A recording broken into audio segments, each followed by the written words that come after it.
যখন আরবের একজন বাদশাহের মৃত্যু হবে, বাদশাহের মৃত্যুর পর পরবর্তী বাদশাহের জন্য সংঘাত হবে, তখনই একজন ব্যক্তি কাবার কাছে আসবেন, যেখানে কিছু লোক তার বাইয়াত গ্রহণ করবে এবং এই লোকগুলো হবে 313 জন, যারা বিশ্বের বিভিন্ন অঞ্চল থেকে ভ্রমণ করে আসবে। ঠিক একইভাবে ইসলামের প্রথম যুদ্ধ বদরেও মাত্র 313 জন মুসলমান ছিল, যার পর ইসলামের একটি নতুন অধ্যায় শুরু হয়েছিল। একইভাবে ইমাম মাহদির সাথেও 313 জন বিশেষ সাথী থাকবেন, যারা নেককার, বুদ্ধিমান, শক্তিশালী এবং পরহেজগার হবেন।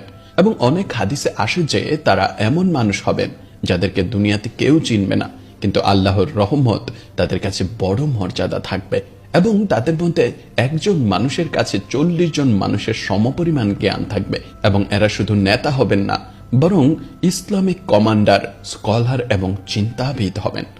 যখন এই লোকগুলো ইমাম মাহদির হাতে বাইয়াত গ্রহণ করবে, তখন তারা ইমাম মাহদিকে একটি সেনাবাহিনী গঠন করতে সাহায্য করবে।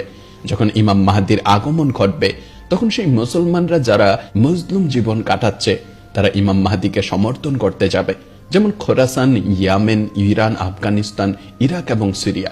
কারণ আজ এই দেশগুলোর অবস্থা খুবই খারাপ হয়ে গেছে, যার কারণ হলো বিশ্বের পরাশক্তিগুলো। নবী সাল্লাল্লাহু আলাইহি ওয়াসাল্লামের সময়ে খোরাসান এটি ছিল, যার মধ্যে আজকের আফগানিস্তান, ইরান, পাকিস্তান ও অন্যান্য দেশের কিছু অংশ আসে। কিন্তু এই সমস্ত দেশের এই অংশগুলোর নাম খোরাসান নয়, শুধুমাত্র ইরান ছাড়া। ইরানে আজও খোরাসান নামে একটি প্রদেশ রয়েছে। যেমনটি মহানবী সাল্লাল্লাহু আলাইহি ওয়াসাল্লাম বলেছিলেন যে খোরাসান থেকে কালো পতাকা উড়িয়ে সৈন্যরা ইমাম মাহদিকে সমর্থন করতে যাবে, এবং আপনারা ভালো করেই জানেন যে কালো পতাকা কাদের। সুতরাং এই কারণে ইরানই একমাত্র দেশ হবে যারা ইমাম মাহদিকে সমর্থন করবে, এবং ইরানই একমাত্র দেশ যারা ইমাম মাহদির আগমনের অপেক্ষায় আছে, এবং ইরানই একমাত্র দেশ যেখানে ইসলামী শাসন ব্যবস্থা আছে। অন্যদিকে সৌদি আরব এবং বাকি আরব দেশগুলো পরাশক্তির পদলেহন করছে। সৌদি আরব তো তাদের কাছে তেলও বিক্রি করছে, এবং সেই তেল তাদের রকেটগুলোতে ব্যবহার হয়, যে রকেটগুলো মুসলিমদের উপরে আছড়ে পড়ে।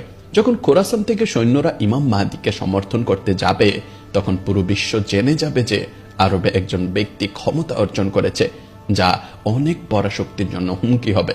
তখন তাদের মিডিয়া ইমাম মাহদির উপর অভিযোগ করবে যে তিনি একজন বিদ্রোহী ও ক্ষতিকর মানুষ, এবং শক্তিশালী দেশগুলি ইমাম মাহদির বিরুদ্ধে একটি সেনাবাহিনী পাঠাবে, এবং এই সেনাবাহিনীর নেতা হবে সুফিয়ানি।